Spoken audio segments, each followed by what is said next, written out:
Hey everyone, thanks for tuning into today's episode. I hope you've had a good start to the year. Today's certainly been an interesting one. Woke up, grabbed a cup of coffee, opened up Twitter, and discovered the SEC had approved the ETFs. Woohoo! I thought, well, not so much. 10 minutes later, they said, we were hacked and they have not been approved. It's quite remarkable how quickly you can regain access to your account when you're the SEC, but I suppose that's not something that we should be thinking too deeply about. Needless to say, today's episode is with British Hodl. British Hodl is direct, dare I say controversial, but he's got some very interesting takes. And I really enjoyed this conversation with him. Forced me to think differently about things, step out of my comfort zone to an extent, and revisit some of the assumptions that I had about the broader financial markets. In this discussion, we spoke about real estate, creating wealth through dynasties, Bitcoin as pristine collateral. Obviously, we chatted about the ETFs, which by the time this comes out are likely to be approved, but who knows what Uncle Gary's going to get up to. We chatted about how Bitcoin companies are potentially at risk subsequent to this ETF, hyperbitcoinization, valuations. He had a lovely rant about crypto, which I loved, and then we got into some cultural stuff. So overall, fantastic discussion, left me buzzing, and I think you'll really enjoy it. Either way, I'd love to get your feedback. Cheers, friends. Which one's the best crypto asset? Well, Bitcoin's the best crypto asset. Okay. What's the second best? There is no second best. There is no second best crypto asset. Hello, friends, and welcome to the Why Bitcoin Show. I'm your host, Dale Warburton. It's a weekly podcast on why Bitcoin matters and what makes it completely different to all other cryptocurrencies. If you're interested in Bitcoin and you'd like to distill crypto fact from fiction, you've come to the right place. All right, everybody, welcome to today's show. Today, I'm very pleased to introduce Mr. British Hodl. Welcome to the Why Bitcoin Show. Listen, thanks for having me. What a name for a show. Why Bitcoin? Absolutely. Well, there's a little bit of a story there. So one of my kind of favorite people in the Bitcoin space, a fellow by the name of Wiz or Wizard of Oz here in Australia, I came to him at the last Bitcoin conference in Australia, and I said to him, listen, man, I'm going to start a show. It's called the Why Bitcoin Not Crypto Show. And he said, can I give you a piece of advice? I was like, all right. He says, drop the no crypto. And I was like, oh, what does this guy know? And then did a bit of triangulation and then eventually decided to do that because a bit long. Yeah. And then I'd actually rather focus on why Bitcoin, not why not crypto. Anyway, bit of a story. Hodl, I've listened to some of your stuff there, and I don't want you necessarily to repeat the whole story, but I loved how you and I kind of come from the same class of 2020. You came from a kind of gold bug lens. I came from a sort of more value investing type of lens. And you describe how during the worldwide flu season, you were walking around listening to the Bitcoin standard, and something that Safe was saying absolutely resonated with you, namely the stock to flow. Talk to us a little bit about that sort of like moment when it kind of hit you in the face and what the significance of that sort of statement is in the context of Bitcoin. Yeah, I mean, have you ever had the moment where like you've believed something your entire life, everyone in your circle is telling you one thing, for people you respect. I'm not just talking about morons. I'm talking about multi millionaires who are doctors, lawyers, investment advisors, telling you something you respect, or telling you something, you respect them, you believe it. And then everything that you've ever trained in, everything that you ever understand, someone just says one sentence and it just makes you realize that all of those people that you trust are wrong. That's what happened to me, because I started off in real estate, went at equities, then was in gold at that time. And then when he mentioned stock to flow, it was like the matrix just opened up for me, because I realized that the way I was looking at Bitcoin was an equity. And I should have been looking at it like a commodity with a finite supply. And as soon as he said that, my world just, it fell apart and built itself up again. I suppose credit to you for having that ability for your paradigm to be shifted. Because I think a lot of people, even the late Charlie Munger until his dying days, sort of continue to believe that Bitcoin was rat poison squared or one of the most deplorable things ever. So I think as a starting point, you need to have that open mind and that willingness to be persuaded. But yeah, I mean, I suppose, But you know you what? just, For me, you know where that came from? It was the fact that even though I was in real estate, I knew the real estate wasn't the asset. I knew the debt was the asset. And I was lucky knowing that because I started my real estate investing work that I was doing in that field in 2005, which is 2 years before the credit crunch. And it was just, if I had not had started in real estate at that time in that particular year, I would have thought that real estate was the asset. But because I started then, because I was with mortgage brokers that were just looking to structure deals, because I was with valuers of buildings who were just looking to structure the deal to get the right amount of debt out, because I realized how we were structuring property deals, because of everything that lined up in that 1 year of starting at that specific moment, 2 years before the credit crunch, I understood that the asset wasn't the underlying asset. The asset was actually the debt market attached to the asset. And that's allowed me to make the pivots that I've made in life to keep moving forward.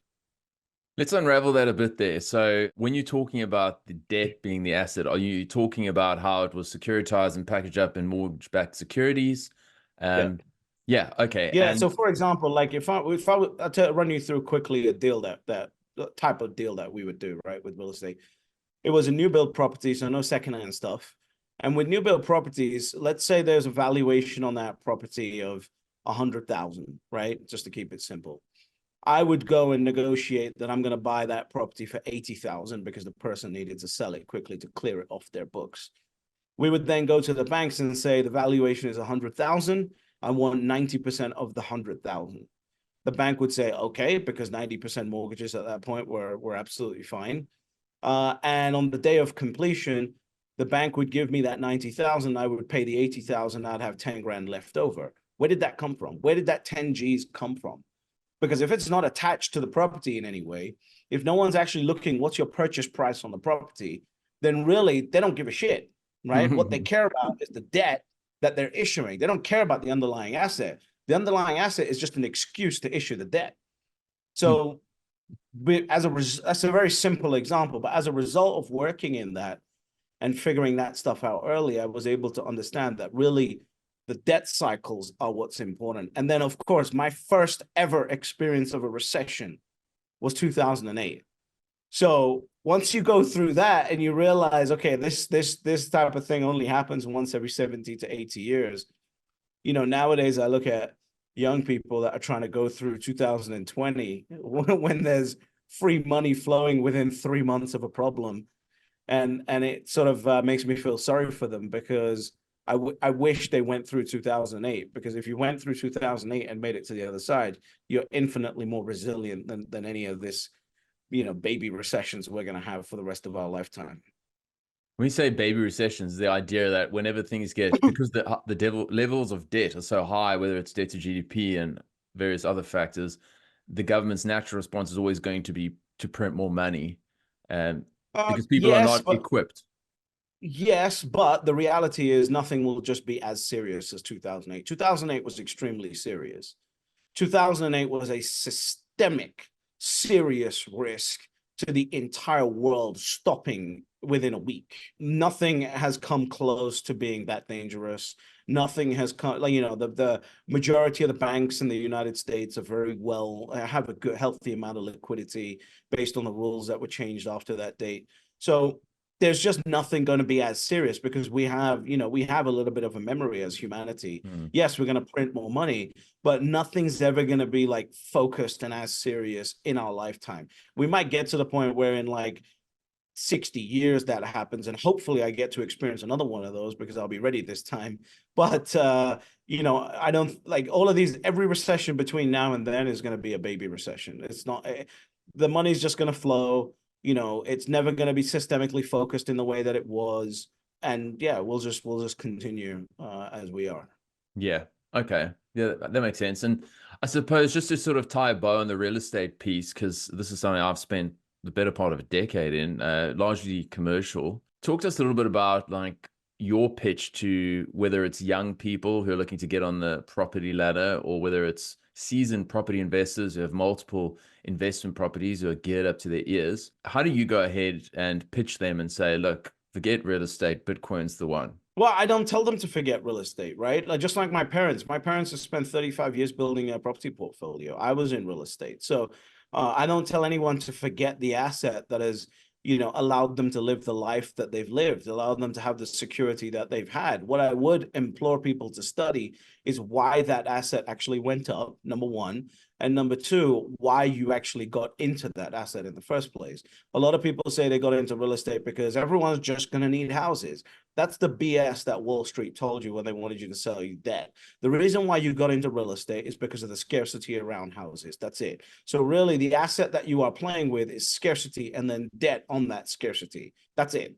So if the asset is scarcity, then you need to keep an eye out for what has more scarcity, because clearly if the asset is all about scarcity, then if something has more scarcity, then eventually it's going to be worth more than the asset with the most amount of scarcity. And that's really the starting conversation around Bitcoin. Bitcoin is about scarcity. It's about storing your energy. And at some point, real estate will have the juice squeezed out of it, because peasants also need properties to live in, and governments like to be elected. And unfortunately, we live in in most countries, we live in a democracy where, the peasants have the majority of the vote, right? And I'm speaking as an elitist here.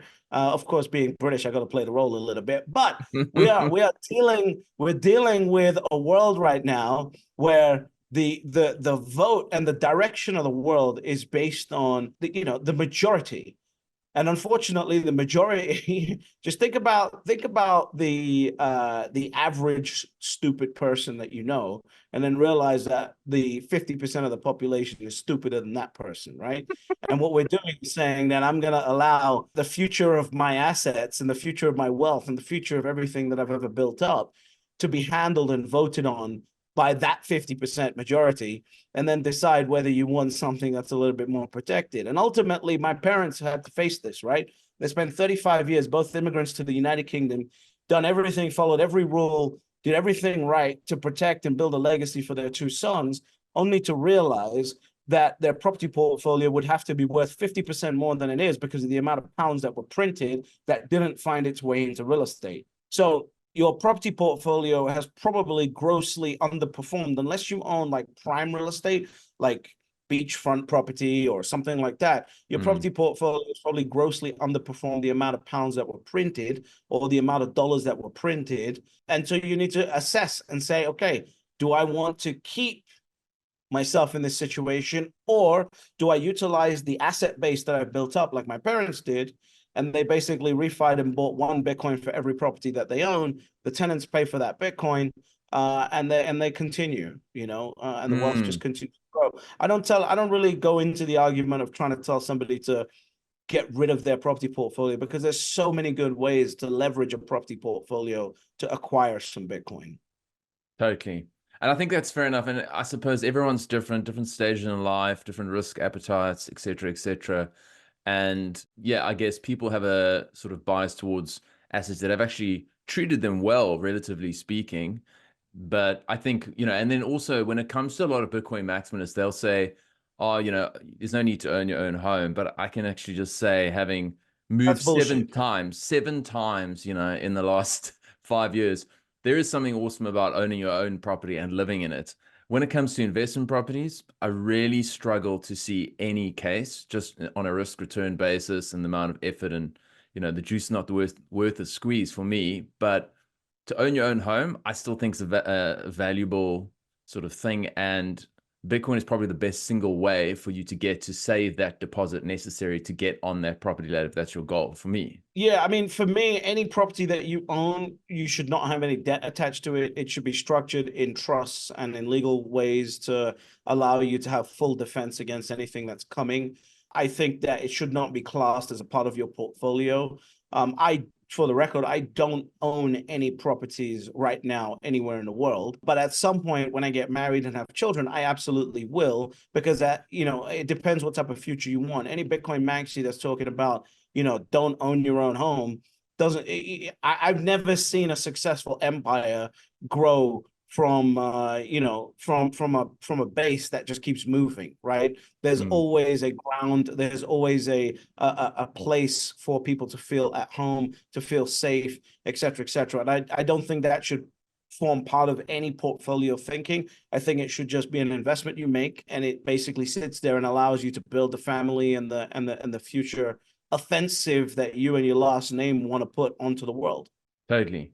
And I'm really glad you went in that direction, because I did want to talk to you about dynasties. I've heard you mention that before, and it's something that not a lot of people, either they're not necessarily aspirational enough to an extent, or it's not something that one tends to think of very often. But talk to us a little bit about that idea of how Bitcoin is potentially a vehicle for us to create generational wealth and to become the future Rothschilds. I mean, it not necessarily won't be the Carnegies, but let's call ourselves baby Carnegies, or whatever the case may be, of 50 to 100 years from now. Yeah, I mean, at the end of the day, the reason why those families are those families is because they managed to grasp onto industries that were going through the adoption curve, right? And so with Bitcoin, you have now the ability to go through the adoption curve without being constricted based on your financial ability right now. Bitcoin's the first asset. Like when I was in gold, right? I was buying ounces of gold. I was paying a 1 to 3% premium on that ounce of gold. If someone who is in the working class or the poor class wanted to buy a gram of gold, they've now got to pay a 40 to 60% premium on that gram of gold. So in order for me to be in the money, in the profit on my gold investment, it had to move up 1 to 3%. For somebody who's poor, for their gold investment to turn a profit, it's got to move up 40 to 60%. Right? Because they're basically handing over $100 and getting back $50 worth of gold. And so this is the first time in human history where you have an asset that you can do that with. Because even a poor person wants to get involved in real estate, either they got to take on too much leverage, or they got to save up for such a long time to buy that house. And then the house value has gone up, so they got to keep saving. It's this never achievable dream that people have. Whereas with Bitcoin, whether you are a multi-billionaire like Michael Saylor, a multi-millionaire like myself, or someone literally on the street, there is maybe a 1.5% percentage point difference between my purchase price and your purchase price. Absolutely. And another way to almost frame it, now we're going down that path, is like Bitcoin is almost like this, I mean, as Saylor likes to describe, the scarce digital real estate where you can own it in fractionalized. And that's one of the beauties, because I guess, yeah, if you wanted some exposure to real estate, there's a big challenge there. There's capital constraints and all that jazz.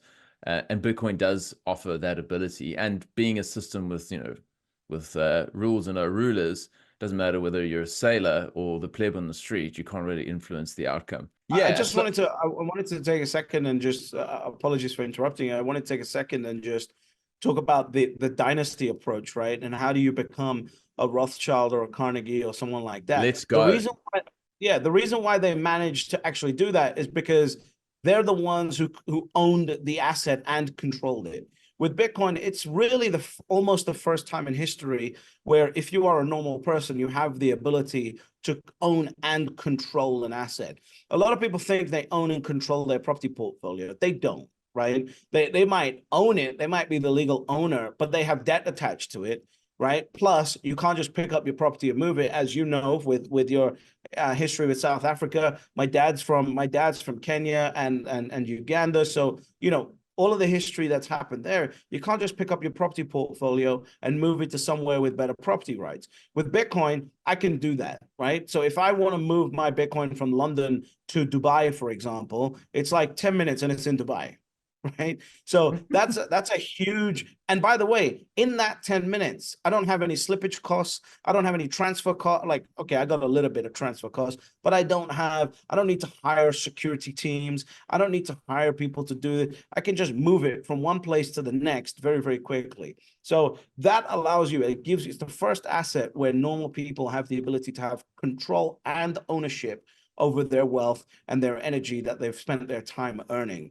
And that's how you become a future Rothschild or a Carnegie, because you set a vision, you set a mission, you have the resources that move in that direction. and then you have the people. The one thing that we're all missing right now in the world, and we can see it in all the data that's coming out everywhere, is the demographic issue that we all have, right? Now, that's going to be slightly plugged with the idea of AI, because one person will be able to have the productivity of 4, but still, the people who really want to take over the world, you will need children, you will need people in order to do that. And they'll all just need to be smart enough to use that AI. It's like now, instead of having 4 children, you could have one child that does the productivity of 4 children, right? But that doesn't mean that you don't have the 4 children, right? That's, you got to have 4 children, and it's going to feel like you got 16 kids. That's how it's supposed to be. Totally. So in summary, you need a grok Bitcoin, and then you need to have lots of children. Not, well, in a relative sense, you might not need the amount of kids that you had in the past. I've heard you talk about how typically, these dynasties had multiple children, which is true. And everyone within the family has a different role. And I think something that a lot of us Bitcoiners don't spend enough time thinking about is getting our Bitcoin in the right structures to not only protect our assets, and then doing enough education, whether it's with our spouse or with our kids, so that they understand what they own. Because what could be more devastating than spending your life, stacking Bitcoin and really sort of delaying gratification in many ways? You could buy an island, you could do whatever the hell you want, but you're trying to create generational wealth, only for some sort of shithead 21-year-old to go and blow it on Maseratis and all sorts of stupid consumer purchases.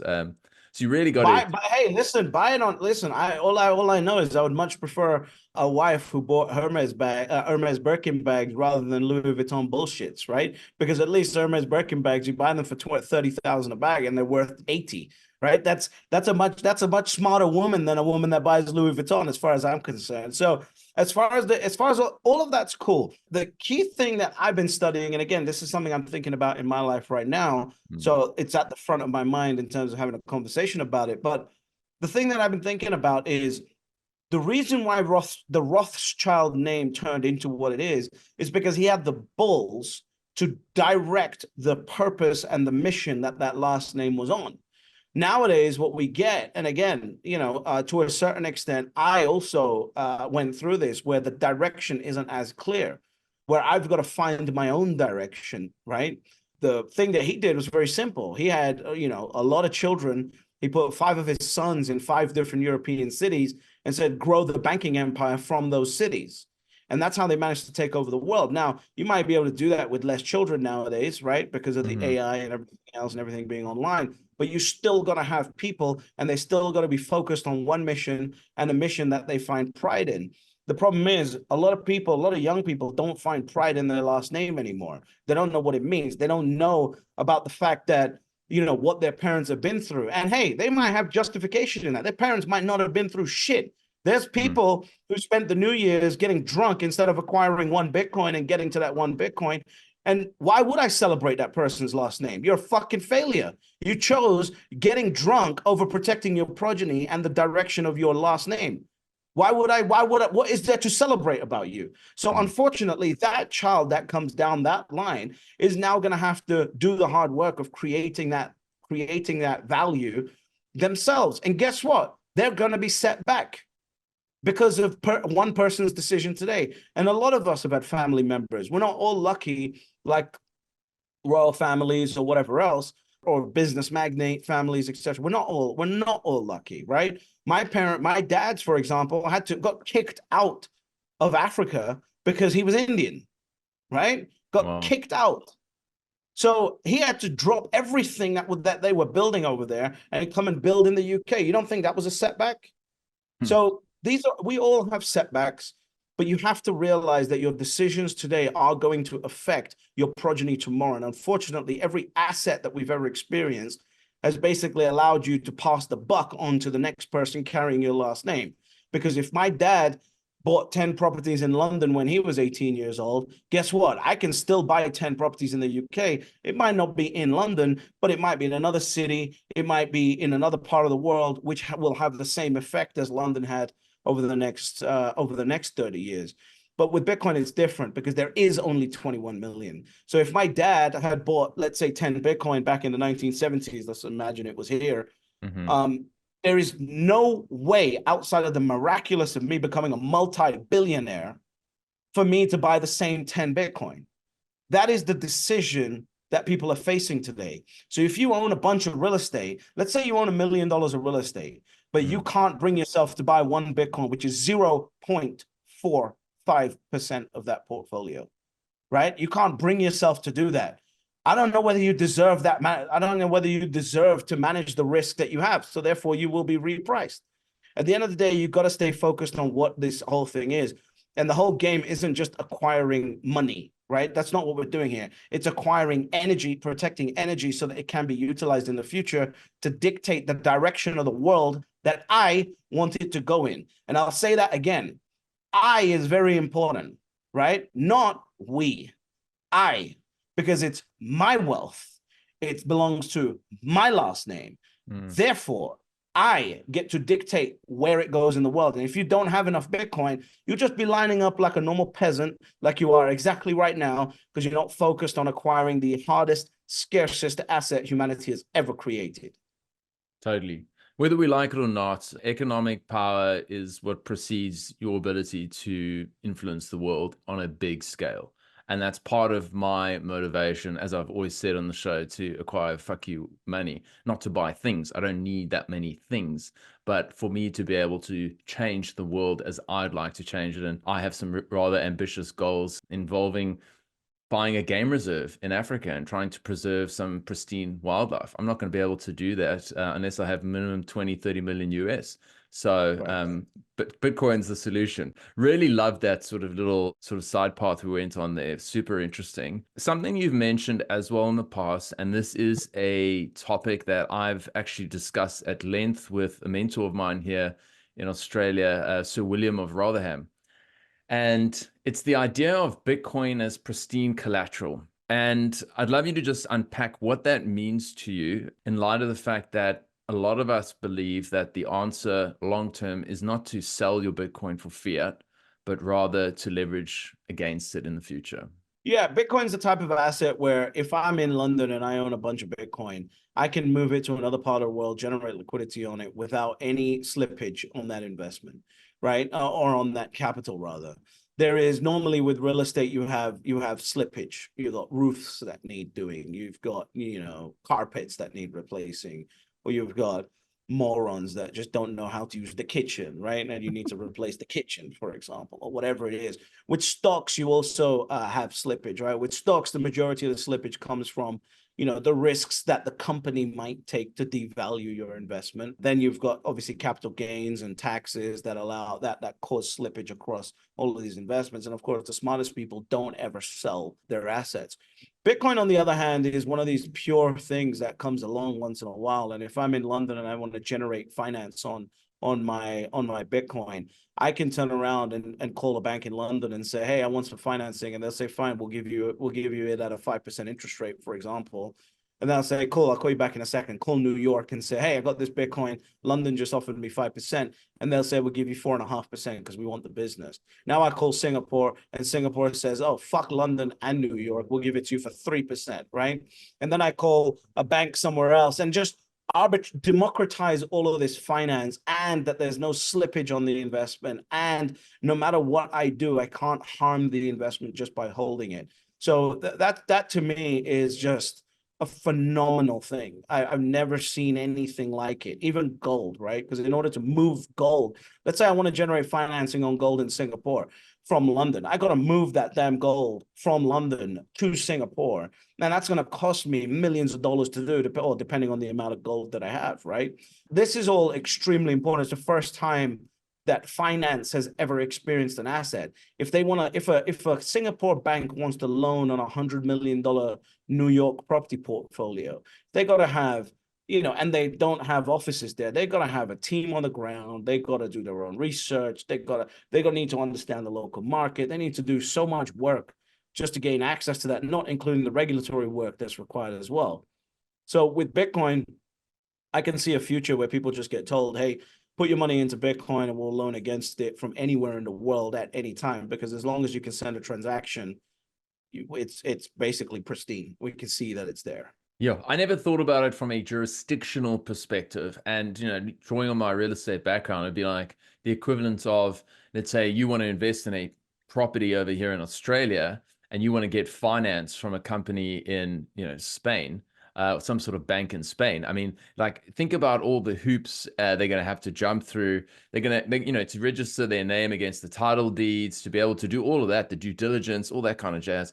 It's think about what that process looks like for you to get finance from overseas. Whereas, yeah, to your point, I mean, literally the ability for you to actually shop around in different jurisdictions because they what I'm assuming they could do as an example is you go, all right, I want to borrow 100K, you put up your Bitcoin and you say, all right, let's talk to different banks, and then they just issue stable coins. And so literally within 10 minutes you have your 100K, or 20 minutes or whatever it might be. I think that's quite phenomenal. How much of that is contingent upon the banks necessarily understanding Bitcoin as being the scarce asset on earth? Or do you think they just don't necessarily have to care because it is capable of being liquidated 24/7 too? So they'll just over collateralize? Yeah, they don't. It's not their job to worry about that, right? And again, I'm not saying that they don't worry about that because I had people telling me BlackRock doesn't understand Bitcoin. I was like, are you a moron? Are you actually a stupid fucking moron telling me that BlackRock doesn't understand? This was like a couple of years ago, right? Mm. The CIO of BlackRock at the time, I think his name is Rick Reeder, was on CNBC in 2020 saying, we could see Bitcoin becoming gold 2.0. At that moment, right? This is when I divested all of my gold. So he said that in 2020 or something like that. And 17 days preceding that or after that, there was outflows from the GLD gold ETF. 17 days of consistent outflows. And I was like, okay, we're done. So from that moment, I knew that BlackRock was focused on Bitcoin in some sort of way. The banks were coming at that point. I had people telling me, oh, BlackRock doesn't understand Bitcoin. I'm like, they've got enough money to hire 200 full-time nerds that are, one of them is smarter than every Twitter nerd that you know, including myself. And they're going to sit there and figure out what Bitcoin is for the next 3 or 4 years before they make a move on it. And that's exactly what happened. But yeah, listen, I think that they don't care at that point, right? At that point, what they care about is the stability of the asset, the volatility on the asset, and the ability to generate liquidity on it. The problem with a home is that if I take property as collateral and suddenly volatility goes downward, it's going to take me 6 months to sell that property. Yeah. So I can't generate liquidity on the asset. Whereas it's much better for me to use Bitcoin because if I ever need to do a call in on the loan, I can go into the market and within a few days, depending on the amount of Bitcoin it is, I can sell it and generate some liquidity on the market, right? And that's why Bitcoin will become that asset. It's not going to happen in a year, right? So this is what I'm talking about here is going to take time. Bitcoin's obviously going to be worth multi-millions of dollars in order for this to make any sense to anyone. Mm-hmm. The volatility is going to have to go down. The compound annual growth rate is going to have to go down, et cetera, et cetera. But this is what is coming for Bitcoin. It is going to be a collateralized asset. It is going through right now the process of securitization. We should have an ETF in the next week or so, right? A spot Bitcoin ETF. And this is the start of this process. Banks love Bitcoin. They will love Bitcoin because unlike real estate, unlike stocks, unlike anything else, they can generate liquidity at any time. It's a worldwide market. They don't need to worry about it. Because if you want, let's say you got Apple stock that you put up as collateral, and Apple does something stupid. They need someone that to purposely buy Apple stock. Yeah. It'd be much better if you just owned S&P 500 index funds, right? Because if you owned S&P 500 index funds, if they ever need to generate liquidity, everyone wants to buy S&P 500 index funds. And that's what it is with Bitcoin, right? That Bitcoin is like the S&P 500 index fund. It is the total market. Whatever's being built on it is irrelevant. It's like, if the internet has a problem, or let's say an internet company has a problem, right? Like Apple, people still want to buy the internet because they still see a future on the internet. That's what Bitcoin is becoming. It is the underlying asset. And yeah, banks don't care. All they want to do is generate liquidity as fast as possible on any loan they make. Yeah, and as you describe, and then I'm starting to think, okay, well, you've got the banks, but then you'll get these sort of neo banks, and then you'll get other types of sort of institutions that will pop up, and each will have different types of offerings. I already know of something that's sort of in the works here where you sort of can hand over your Bitcoin, obviously not your keys, not your coins, but they'll say, look, it's here, it's on chain, it's not going to move, etc. And you need to borrow X number of dollars for a period of 4 years, because we know that Bitcoin's annualized return is such that the lowest return you've enjoyed over any 4-year period is over 100%. So we feel comfortable loaning you this much money based on the Bitcoin you've given us. And then we'll obviously just charge an interest rate for this period. And at the end of the 4 years, we'll deduct all the interest, and et cetera, et cetera. So I'm very excited. Or you just refi. Or you Yes. just refi.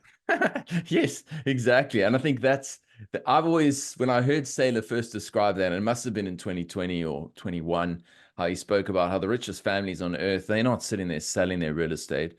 The people who bought Manhattan real estate. And I actually had the privilege of working with quite a few of these old families when I was in real estate technology. And this is just generation after generation who have owned properties in the heart of Manhattan. Manhattan's not going anywhere. And there's no sense in paying that down. And whenever every year it gets sort of repriced, they can just draw down, and it's just tax efficient and they never need to sell. So I guess that's how, I would look at Bitcoin as pristine collateral. You mentioned this ETF rather, I almost said FTX, which I heard we spoke about yesterday. So this ETF now looks set to be approved within the next week. There are 14 issuers. One of Coinbase is the custodian for 90% of those, despite having a whole bunch of litigation against it from the SEC. Talk to us about your thoughts in relation to, I suppose, the ETFs. I mean, by the time this comes out, British, as we spoke in the beginning, you're going to prove to be either a genius or something slightly less, because, we'll probably know by then, but you never know with the SEC. Yeah, I mean, look, I'm leaning on, so just for the record, we're recording this on the 4th of January, right? So just to give people context. I'm leaning on the probabilities that have been published by James and Eric, the Bloomberg intelligence analysts on the ETF. I had a conversation with James and understood his theory around why they're 90% certain that the ETF is coming by the 10th of January. So I'm leaning on that. I definitely think that, I've been saying this last year, I think that we will have a spot Bitcoin ETF in 2023. And I also said, for all the trolls on the internet, that if it comes in the first, few weeks of January, I'm still going to consider myself right. So you guys can have a filled day trolling me in the comments around, oh, it's 2024. You ain't going to take that away. I'm not going to take, 2 weeks away from me. But here's my thoughts. It's time for an ETF. The US court system has delivered the SEC a smackdown like I've never seen in my lifetime when it comes to a regulator getting smacked down in the way that they did. The conversation has gone too far. If they were thinking of denying, they're not having the conversation around, is it going to be a cash create or an in-kind or this, that, and the other. They're certainly not what's going to happen, what's been happening today, which is all of these providers filing their 8A forms, which is one of the final steps before they get listed and start trading. So all of the outlook looks towards approval, right, in the next week or by January 10th, in the next 6 days. Once this happens, the world changes for Bitcoin. Every single thing that everyone understands about Bitcoin changes after the ETF gets approved. What happened to gold after GLD was approved was that gold had 8 consecutive up years, right? 8 consecutive up years. And gold is an asset where I can manipulate the supply of gold pretty easily. Bitcoin is an asset where I cannot manipulate the supply very easily, cannot manipulate the supply at all. So therefore, Bitcoin, this is what happens. When an asset gets securitized, it will keep adjusting its price to the upside until we find a moment where capital can get saturated enough into the asset. But how do you reach a point of capital saturation when you cannot affect the supply of an asset? So then I think Bitcoin is going to go up much more than gold did.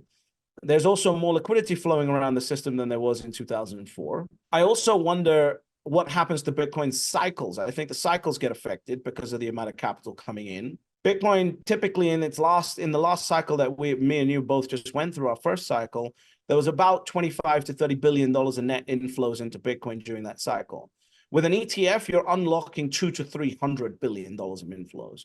So Bitcoin, for the first time in its history, is going to face a demand shock, which it's never experienced before. It's experienced a supply shock, but it's never experienced a demand shock. So we now have a supply shock combined with a demand shock, combined with more liquidity coming into the markets, combined with the tightening cycle that we've been over the last 2 years coming to an end, the Federal Reserve getting to the point of lowering interest rates. A lot is lining up here for Bitcoin price appreciation, which is why I decided to get on YouTube and remind people, or at least alert people to the fact that Bitcoin is going to price you out from getting to 1 Bitcoin. And if you are sitting there with low single-digit millions of dollars of net worth, your time is running out, right? I think, up to $5 million will be priced out this cycle. If you've got a $5 million net worth, you won't be able to afford more than 1 Bitcoin after this next cycle. And then the next cycle after that, 2028 cycle, would price out somewhere between $5 and $12 million in net worth. And then it just goes to ultra high net worth by 2032. Wow. It's crazy to think that. I mean, there's always these memes that float about, which goes like, there's something like 42 million millionaires around the world, and not everyone can acquire a Bitcoin. And now they've got the vehicle potentially that would give them the comfort that will say, not only like the institutional rubber stamp, so to speak, say, hey, this is a legitimate asset class, and hey, by the way, it's the best performing asset out of 6 of the last 8 years. And you don't have to worry about all the custody and the headaches associated with that. It's got a great brand behind it. Yeah, it's going to be really interesting to see what happens. What are your thoughts in relation to kind of the self-custody versus the ETF in terms of different pricing? I've heard sort of thoughts around there is a possibility in the future, and maybe it's not in the next sort of 5 to 10 years, but sort of 20 years out, where there might be, Bitcoin is fungible, but it might be the case of, well, hey, the self-custody Bitcoin is more valuable than the ETF, because it's almost as if the money in the ETF could be a bit like Hotel California, in the sense of like, once your money's in there, it's not going to come out in the form of Bitcoin. You could get cash back, but you'll never be able to actually. I think that's the wet dream of certain Bitcoin maxis, and I think that will be completely irrelevant within probably the next US political administration, because whoever is going to come in next is going to realize that the market's been cleaned up by Gary Gensler, and we can now convert these from cash creates and cash redemptions to in-kind, in and out. So therefore, you will be able to take out Bitcoin from the ETFs, just like you can do with the GLD ETF. So yeah, I think that's, there's a lot of Bitcoin companies right now that are basically staring their maker in the face, because they're about to get completely destroyed. Their value is about to get completely destroyed because the institutions are now here. It's not like anyone warned them about this, right? But you got Bitcoin companies, right? Bitcoin only companies backed by bullshit venture capital companies that are basically looking for an exit return, not realizing that even though they're charging a 1% fee, Fidelity is going to charge 0.39% to hold your Bitcoin in the ETF. You don't have to worry about custody. You don't have to worry about anything. And they're facing their maker. I believe half of these Bitcoin only companies are going to go out of business by the next cycle, because their VCs. Sorry to interrupt. Are you talking about exchanges, or are you talking about anyone? Yeah, anyone, every single one of them. Right? They're going to get screwed, because if you own physical Bitcoin, you're now going to, so let me ask you a question, right? If you own physical Bitcoin versus you own the same amount of the ETF, and I say physical, you know what I mean by that, yeah, right? Like self-custody Bitcoin versus the ETF, you own the same amount, $100,000 in each one. You say to me that you want to do some borrowing, right? Against your Bitcoin. And I say, well, if you want to borrow against the self-custody Bitcoin, I'm going to charge you an interest rate of 14%. If you want to borrow against your ETF Bitcoin, I'm going to charge you 3%. Which one are you doing? Well, I mean, that's an easy one. But why would they make the distinction, though, in the first place? In your mind? It's very simple. I got so much less regulation to deal with. I got so much less risks to deal with. The ETF structures are already present. I can go and borrow against my QQQ or SPY holdings right now, instantly.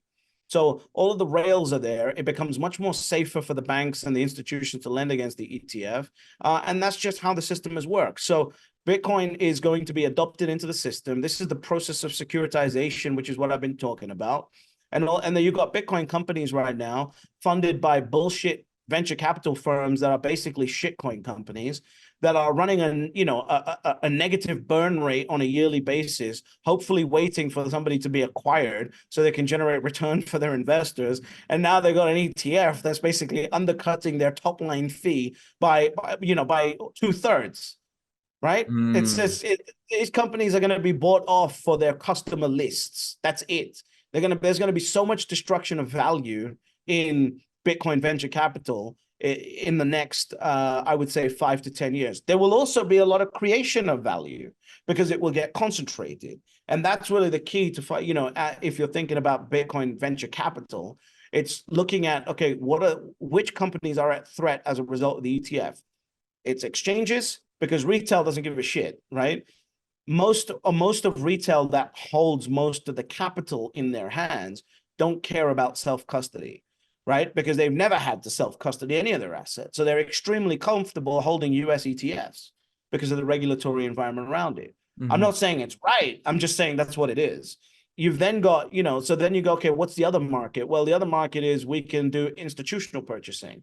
Well, okay, but as you pointed out, 70% of the ETF applications are holding their Bitcoin and buying their Bitcoin through Coinbase. So Coinbase has already won the institutional. So if you're a company and you're a small business that makes, I don't know, let's say you make 20 million a year and you want to buy your Bitcoin, are you going to go to the #1 institutional Bitcoin provider in the market, or are you going to go to some new upstart? What are you going to do? You're going to go to Coinbase, right? So all of these, there's a lot of shift that's coming here. And also, there's also tier 1 and tier 2 solutions to owning their Bitcoin. Right now, a lot of institutional capital has gone into companies like the Bitcoin mining companies, MSTR, and all these other options as an alternative to holding Bitcoin, because they didn't want to go through the self-custody process. What happens to those? Right? Those are basically tier 2 solutions acting like tier 1 solutions. Tier 1 solution is the ETF or the self-custody Bitcoin. That's it. Tier 2 solutions are now the companies that add 3 or 4 layers of risk to holding that underlying Bitcoin. So what happens to those? I think there's going to be value destruction in those, and it's going to be interesting to see how this changes. Anyone who tells you that the Bitcoin ETF is a small part of how the market structure works over the next 3 to 5 years is a mental midget. They don't understand how damaging this is going to be to certain things that have formed the basis of the Bitcoin space, so to say, over the last 3 to 5 years. Interesting. Yeah. And I think what you're really referring to here is that the weight of capital doesn't care about Bitcoin maximism, doesn't care about Bitcoin principles. And when you think about, and this is something that I heard in a recent podcast, where most of the wealth is held by boomers. Boomers are not going to be the ones lining up to try and buy from the Coinbases or the Swans or any of the Bitcoin only exchanges. They've got these familiar channels. They've got brokers. They can literally pick up the phone, or if they're doing everything online themselves, they can literally just pull the trigger on one of their brokerage accounts. So, and that's the weight of capital. So it feels in some ways, whether or not Bitcoin maxis like it or not, at least the sort of cultural, ideological types, it's evolving and it's going to evolve. And there will be aspects of the culture that are going to fundamentally change forever. And the idea of, sort of the whole world being orange pilled, in the sense of embracing all of the values that Bitcoiners embrace, low time preference and all that thing, I don't necessarily see that as being the case. Perhaps this is even a question that you could answer here is, when you think about Bitcoinization or hyperbitcoinization rather, and what that looks like in the future, how do you describe that, or how do you imagine that? I'd be interested to get your thoughts around that. Yeah, I mean, I don't know what happens after 50 years, right? So I can only talk about the next 50 years. The next 50 years, hyperbitcoinization is going to work the same way that real estate worked, which is people are using it effectively as an investment and savings technology. And then there's going to be some form of alternative of fiat currency. Now, the best way that I can see this being implemented, just the smoothest way to keep capital revolving around the world, is you have some form of CBDC, and you have a wallet that goes between US dollars and Bitcoin, and as and when you need to, you move between one or the other and immediately generate liquidity and spend it into the world. This is, by the way, how it's supposed to work, because money is not US dollars, right? Money is the savings, is the gold, is the real estate, is the Bitcoin, it's that, right? That's real money. And then currency is what you use to activate the money that you have in the economy when you want to spend it. And the problem that we have now is that the bridge between the currency and the money is so complicated that most people are subjugated by that blockage. Whereas Bitcoin frees up that blockage. Bitcoin, you can go between US dollars and Bitcoin in multiple times a day without any issues. And that's the beautiful thing about Bitcoin. And I think that's the bridge. After 50 years, I don't know. I didn't know that ChatGPT was going to come around last year. So I don't know what's going to happen in 50 years. But so far, that's my thought process. I don't think, people always talk about El Salvador and stuff like that. And that's cool. But I always have to remind people that if you go read the law, like I actually read the law in El Salvador regarding the Bitcoin law, it's Bitcoin referenced in US dollars, which means that they've taken a commodity and allowed you to transact on it because they've just removed the capital gains on it. Yeah. But really, the currency is still US dollars. It's not Bitcoin currency just yet. Totally. And and that point is something that I like to bang home as well, because, coming from a sort of legal background, when I look at Bitcoin, I go, what prevents me from wanting to spend it, aside from being greedy and saying, hey, I'd rather accrue that purchasing power myself and actually spend my fiat, which is melting, there's the capital gains issue and the complete ball ache of having to now try and account for every single purchase. And I certainly like to support Bitcoiners who are doing things. And, I buy honey, for example, with sats and that sort of thing. But generally speaking, I don't see the use case for me at this point. And I certainly don't. Hey? It's not there yet. Yeah. And also, I also just think that the idea that somehow Bitcoin is going to be the single unit of account for the entire globe and that all 160 fiat currencies are going to just disappear doesn't seem like it'll happen in my lifetime. But yeah, to your point, who knows? Hey, there's a word for it. It's called delusion. That's what it sounds like. I think as long as there's governments, there's fiat, because they're always going to want it. I think Bitcoin will remain an asset and will continue to accrue purchasing power, and it'll be less volatile. It'll be like gold at some point in its history. But yeah, I don't see that happening. Let's go back to an earlier point you made, because when you're talking about sort of the weight of capital that could potentially come in, and we don't know how much is necessarily going to come in. No, I'll tell you right now. I'll tell you right now. Top 500 asset managers in the world. By the way, what's the total market cap of Bitcoin approximately right now? Is it like 800? Yeah, let's go $700-800 billion, right? Yeah. The top 500 asset managers in the world, right? 500 people, right? Like you could probably fit 500 people into any conference room that you can find anywhere you're at, right? 500 people control $130 trillion. And guess who they all answer to? BlackRock, right? They answer to BlackRock, because BlackRock is the downstream effect of this is the direction that BlackRock is moving in. So therefore, if I tell my clients to go in the direction that BlackRock is moving in, I can't be fired for that. So therefore, de facto, no matter who their boss is, the ultimate boss is still BlackRock, right? And Fidelity and all these other guys that have Bitcoin ETF applications. $130 trillion. If they move just 1% of that capital over the next 10 years into Bitcoin, that's double Bitcoin's market cap right now. Just think about that. That's double the total market cap of Bitcoin right now. It's $1.3 trillion coming in. But the problem with Bitcoin is, for all of them, is that Bitcoin has something called a multiplier effect, right? So in order to if you put $1 into Bitcoin, the market cap doesn't just go up by $1. It actually, based on Bank of America's research, goes up by $118 when the supply is really squeezed.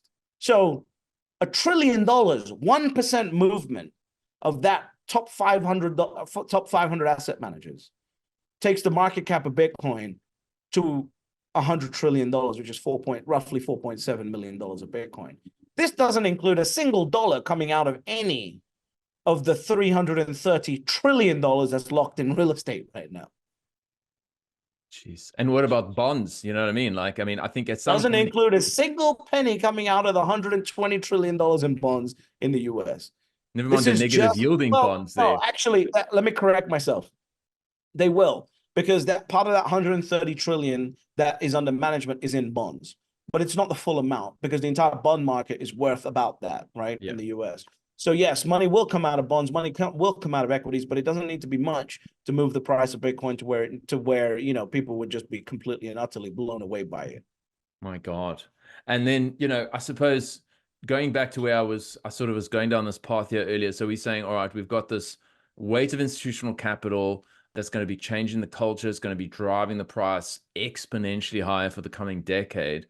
What about the idea of nation states acquiring Bitcoin as confiscation-proof savings? We saw what happened with Russia, and having their assets effectively seized, 500 billion.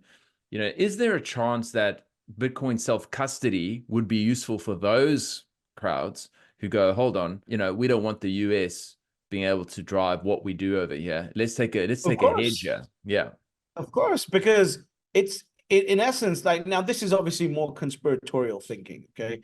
So, if I was to think about it, I could build an argument in my mind where Bitcoin is the single best way to transact in US dollars around the world without the ability for sanctions affecting it, because it is an unsanctionable asset. Right? Because let's say I'm sanctioned for doing business. Say I'm Russia and I'm sanctioned for doing business with Iran, for example, right? Well, now I have to transfer my oil to them in our currencies because there's no one that's going to do that transfer. But how do you sanction Bitcoin? Right? So I can go to Iran and say, right, this is worth X amount of US dollars, and still get US dollars for it. It's one way or the other, whether it's in cash or whatever else, even if it doesn't go through the banking system. But I can actually reference it in US dollars without devaluing the value of the asset. Because what they have to do with their oil is they've got to price it in rubles and then devalue it because of the currency risk that people have actually, converting their treasury into rubles to make the transaction. But I can just do it in dollars. I can reference it in dollars because there's no risk of the reference on the asset. So, again, I haven't got fixed thoughts on this, but I think it certainly turns into a way. Everything that a normal person can do, a nation state needs to do, 10 times more than any one of us would even think about doing it. So, I think a nation state, but fuck the nation states. Just, it's terrifying enough just to think what happens when this capital gets unlocked. Then now we're going to start thinking about nation states coming into Bitcoin. We're talking at that point, we're talking about, multi millions of dollars per Bitcoin, just based on the supply constraint. Because the one thing that people don't realize is with Bitcoin, all these people tell me, oh, as Bitcoin goes up, people are going to sell. Well, if that's the case, why does the hodl rate keep going up? Right? As the price goes up, the hodl rate goes up because the sophistication of the owning improves as the price of an asset goes up. So, like, for example, when I came into the market and bought my Bitcoin from whoever I bought it from, they were trading at that time. I'm never selling. When Saylor bought his, when MicroStrategy bought their 186,000 or whatever it is Bitcoin from people that were trading in the market, they're never selling now.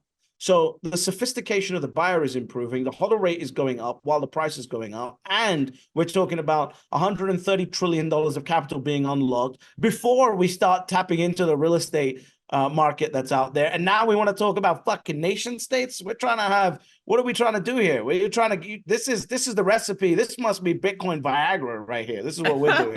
It is Bitcoin Viagra. So would you be so bold as to put forward like a little bit of a potential projection or price target for this cycle? What do you think the top's going to look like? Yeah, I did a video on this, and I said I think we go without an ETF 280,000. With an ETF, I think it goes to somewhere in the region of 450,000. Ooh-wee. And from a valuations perspective, when you're thinking about valuing Bitcoin, and when you talk to, I guess, people in TradFi or other high net worth individuals, how do you go about just providing them with a framework? Because I tend to just do the sort of, well, here's the total market cap of all store value things. What percentage of that can Bitcoin suck up? What monetary premium can it suck away from these things? So, is that how you look at it? And do you look at it in other ways too? Yeah, that's how I look at it. You can't really look at it as a cash flow alternative right now.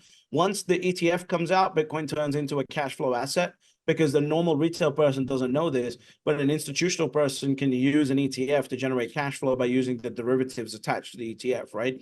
So a sophisticated fund can put $100 million into Bitcoin, sell some call options against it and make 2% a month. They're making $2 million a month while owning that Bitcoin. This is just completely normal in the world that I come from, but it's not normal to the people that own real estate. You can basically generate a cash flow from holding Bitcoin as soon as it turns into an ETF. But yeah, the way that I look at it is just basically store of value. I think it's the easiest way to look at it. Cash flow option is not really there right now, but the store of value is terrifying enough because think about it, what you just said, right? How much can Bitcoin take from any one of these things?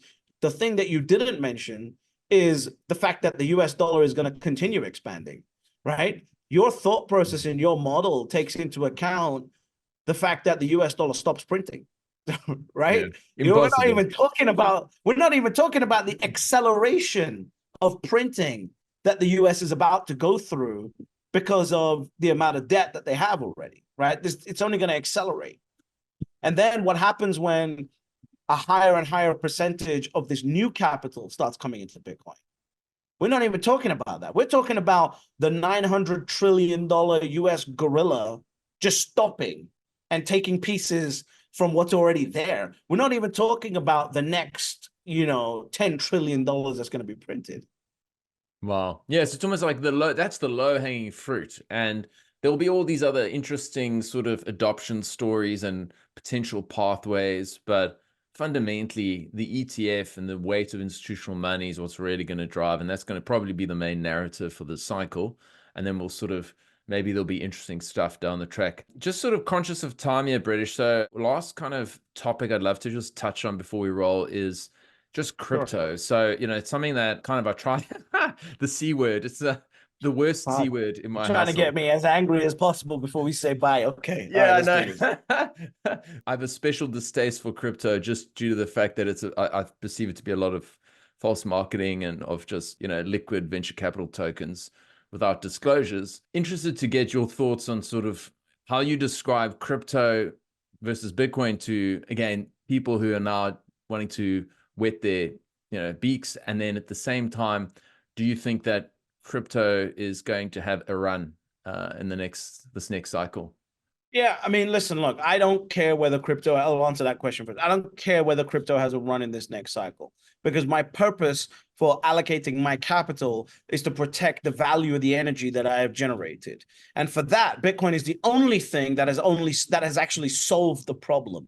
Crypto is promising to solve a problem. It's promising that one day I'll be able to take this crypto, turn it into something else, and then allow somebody to take it and use it for something. And hopefully I'll get paid for it. And it will be a utility, et cetera, et cetera. As far as I'm concerned, in all my life experience, I've never seen utilities go up in value. They go down. They go down in price, right? They don't go up in value. So as far as I'm concerned, that's what's going to happen with crypto. I've not seen a single crypto actually have any active value today in the real world. I don't think the crypto world can interface with the real world. I don't think there's a reason for decentralization besides decentralizing money. I think most UIs are much better when they're centralized and there's a company or people that are held accountable for keeping the UI the way it is. And if you want any evidence of that, all you got to do is study the fucking trend of Nostr last year when everyone was going on about Nostr. And I basically said, this doesn't make any sense. I'm going to stick to Twitter. I'm glad I didn't waste the hours that people wasted trying to waste their damn lives on Nostr when Twitter is just absolutely amazing, right? Because there's a group of people there that have made an investment that are being held accountable for keeping that environment growing. So yeah, I don't see any value for crypto for my portfolio because I know what my objective is. My objective isn't with Bitcoin. It's not to speculate. My objective is to protect the value that I've generated. I don't think any crypto has proven to me that it has solved any problem. And the worst part about it is they're all securities because if you were going to use it for something, you'd just use it for something, but they're not. They're basically saying, hey, buy this token so one day in the future we can generate some fucking value for you, hopefully by solving some problem. But none of it makes any sense. Smart contracts don't make any sense to me. None of it. If it stays in the digital world, there might be like some thing in the future that makes any sense. But I come from the real world, and in the real world, there's nothing that I've seen that can interact with the real world for the purpose of utilizing it to generate any real value. Oh, you want to give me an NFT so I can go inside of a concert? What the fuck's wrong with a ticket?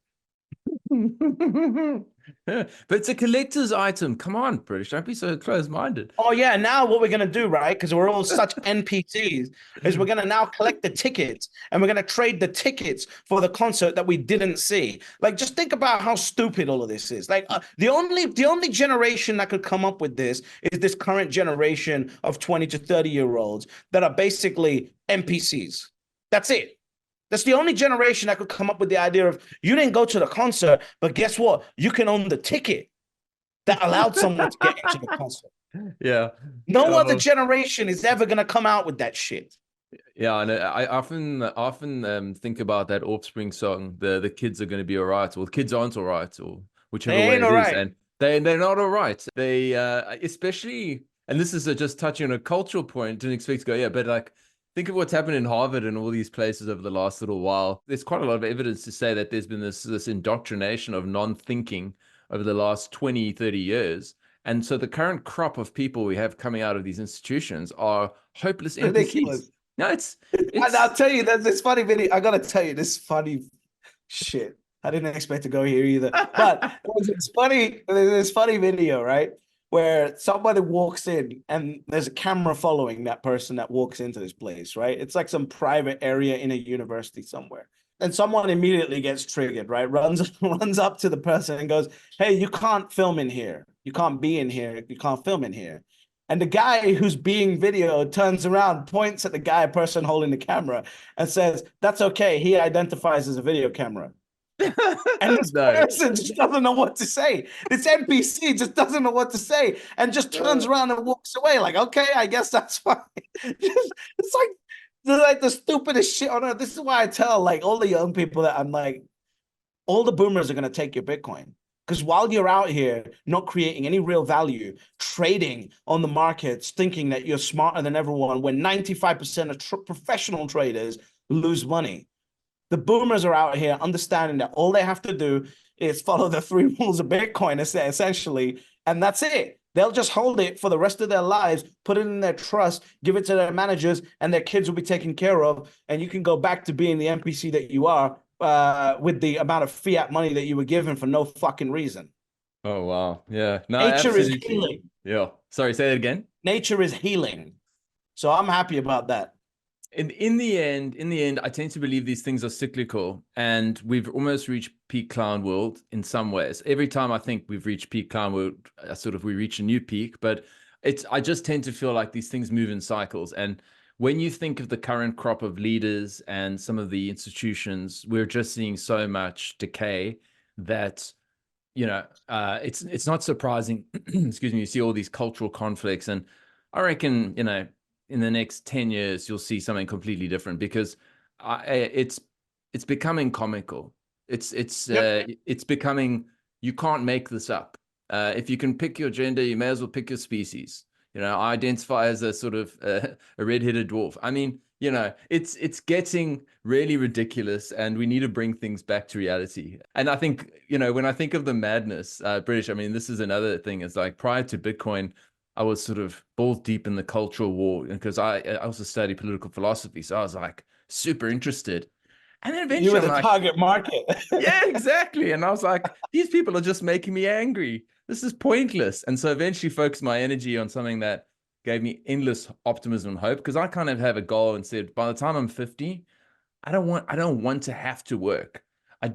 I want to work always. I always like to be productive, but I want to do everything on my own time. Well, actually, with Bitcoin, I think I can achieve that even sooner. And so in that sense, it's given me a lot of hope. And it's kind of my guiding star, where I put all my energy, because everything else around the world, like you look at all the madness, the mainstream media, all that kind of stuff, drives me bloody mental. So I just tend to focus on Bitcoin. Yeah, it's the good thing is that the world does move in cycles, and cycles are healing. The thing that concerns me, regarding this cultural conversation, is that I know that the clapback is going to take a lot shorter time, and it's going to be a lot more painful than the 15 years, 20 years it's taken for us to get here.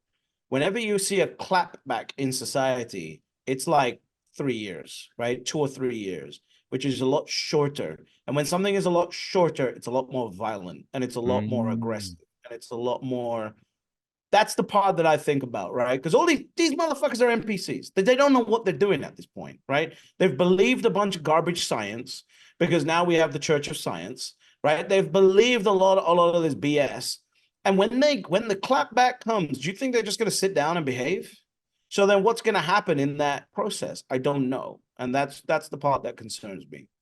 Wow. Yeah. It's almost like the analogy I was thinking as you were talking is like you're grabbing this rubber band and you're pulling it Right. over 15, 20 years. And then it's like, and this thing Takes just a second. shoots. And Takes a second. God knows what happens from there. And that's why I like when I think sort of big picture, you know, I look at different continents and different sort of geopolitical risks, you know, whether you've got wars, you've got cultural conflicts. And for all its flaws, you know, a lot of people don't like Australia. It's tyrannical, technocratic state. You know, it's a nanny state, all this other bullshit. Look, it's got its problems as far as fuck from anywhere, but it had to be a nanny state. We sent all of our prisoners over there. You got to keep an eye on them. exactly. They're very dodgy, but for the most part, I can just say it's fairly benign. Politics is benign. It doesn't matter who's in power. You know, I think the reason why that happened for Australia particularly is because of exactly what you're saying, and then suddenly their reaction during the flu season.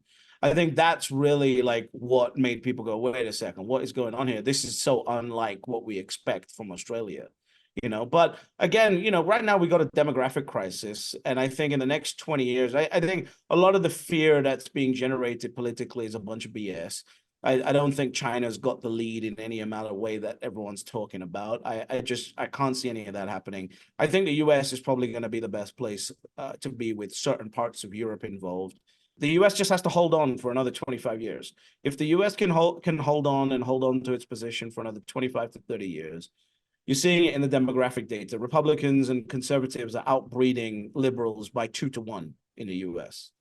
And so, yeah, and generally speaking, your children are always gonna. And why do you think they want to control the kids, right? Like it's that is what does it. And now you're seeing the clapback happen. And you know the leader of the supreme leader of Harvard just quit.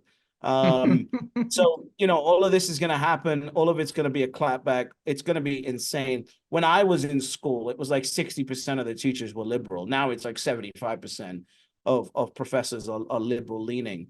And, you know, I'm thinking about having kids in my future, and I don't want them to go to a school or be taught by people that are extreme one way or the other, right? The teacher is supposed to be, you know, giving you information and teaching you how to think, not sort of telling you what they think and why you should follow it. The good news that I had was that when I was younger, the question I would always ask my teachers is, how is this going to help me in the real world? Like, how is learning, you know, Pythagoras going to help me? It might help someone who, you know, wants to work in a particular field where you need Pythagoras. yeah. But how's that going to help me in what I want to do, which is get rich, right? But a lot of people don't think like that anymore. And I will certainly, when I have children, they'll be told to question the shit out of everything.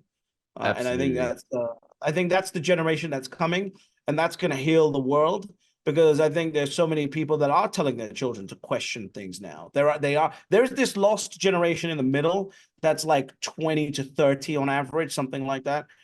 But I'm meeting so many young kids that are like, you know, 16 to 19 to 20 years old that look like they got their heads screwed on. And then older than that are realizing now that they've started working that capitalism is actually a good thing. Because, you know, that's the issue, right? That's the issue. People don't work and they think capitalism is a bad thing. Then they start working and they realize, oh shit, it's actually quite good. So yeah, those 30-year-olds that have finally started working are like, wait a second, I kind of like capitalism. And the younger generation is obviously seeing the mistakes that their older brothers, aunties, cousins, whatever have made, and don't want to make those mistakes. So nature is healing, but I do worry about the clapback that's coming, because it is coming. Yeah.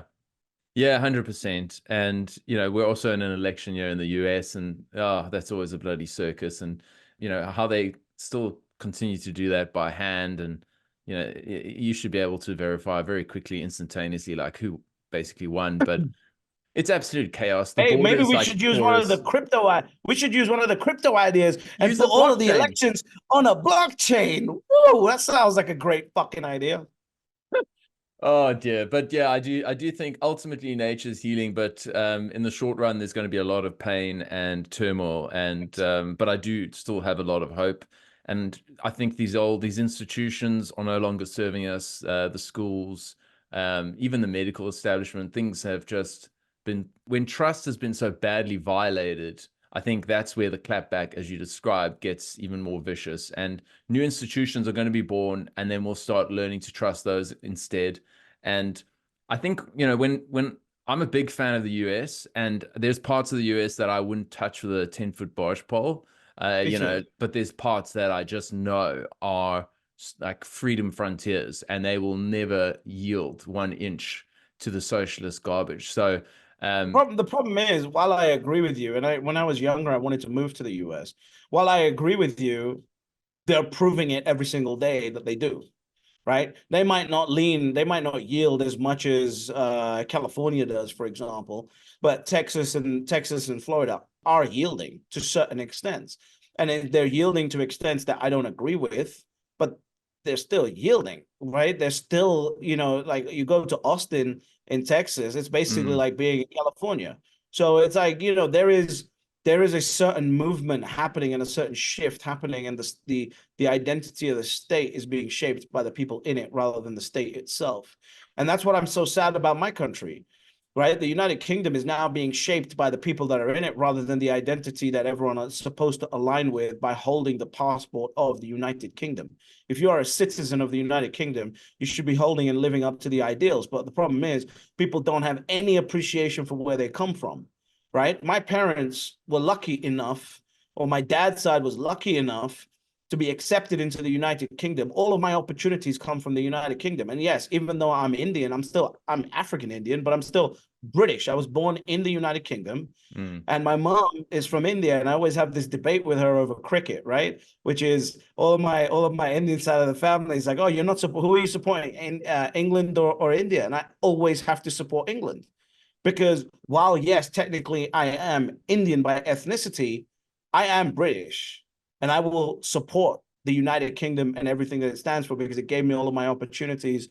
And people don't have appreciation for that because, unfortunately, everywhere in the world has just started feeling all right, right? And that's got to change at some point. And I think that's going to start happening now. People start realizing which situations, which countries have the best systems, et cetera, et cetera. And we've got to get back to remembering who the fuck we are.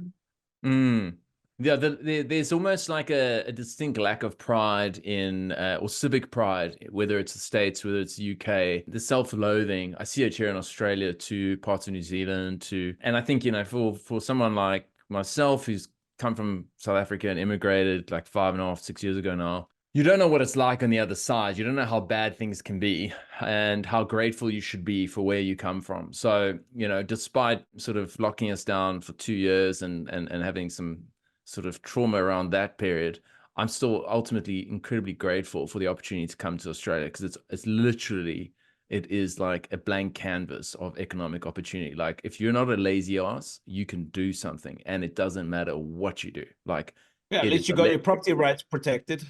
Exactly, as a starting point. So ultimately, always very grateful, but there's no solutions, only trade-offs. Really loving this topic here and could chat for days, but thank you so much, British, for your time. Love the insights, particularly love the controversial takes because we got to have people who are thinking differently and, rattle the cage every now and then with, particularly the maxis. I call myself a maxi too, because, I've certainly, when I say bought into, but I embrace a lot of what Bitcoin ideology represents. But at times I need to sense check myself. I need people from the outside, the real world, engaging with the TradFi rails to kind of shake me up and say, listen, boy, this is how it works. Did you want to say any closing words today and then give the audience sort of a handoff as to where they can find you? Yeah, no, all I want to say is my pleasure. Congratulations on the podcast. Congratulations on everything you're doing. We need more people talking about it. Time is running out. And, by the time they see this video, time might have already run out. Because if that ETF is live, I don't know what's going to happen between now and then. So hopefully that's happened, and we're now, this is a glimpse from the from the pre-ETF world of Bitcoin for people. But yeah, no, I just want to say I'm proud of you. We need more people talking about Bitcoin. This is what I've been trying to do, is just get more people hearing about Bitcoin in one way or another. And yeah, just keep it up. And if anyone wants to find me, all you got to do is very, very simple. You go to youtube.com and you type in British Hodl and you look for this face. That's it. There we go. That's a great handle, hey. I mean, like, you got British Hodl, you got American Hodl. I don't It's know who. because of America. It's because of American Hodl that I'm actually British Hodl.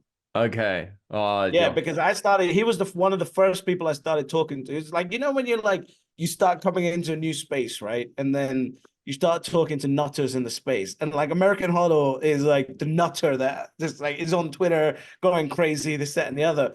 So I started talking with him, and I was like, let me try and figure out like what type of person this is called American Hodl. And I love him. I love his family, and he's the one who inspired me to put my name as British Hodl. Awesome. Yeah, no, I'm looking forward to chatting to him one day because he's also one of my top guys. British, thanks so much for your time. Appreciate you. And I can't wait to see what 2024 has in store for us. My pleasure, my friend. Cheers. Thanks for listening to today's episode. I hope you enjoyed the conversation and that you got some value out of it.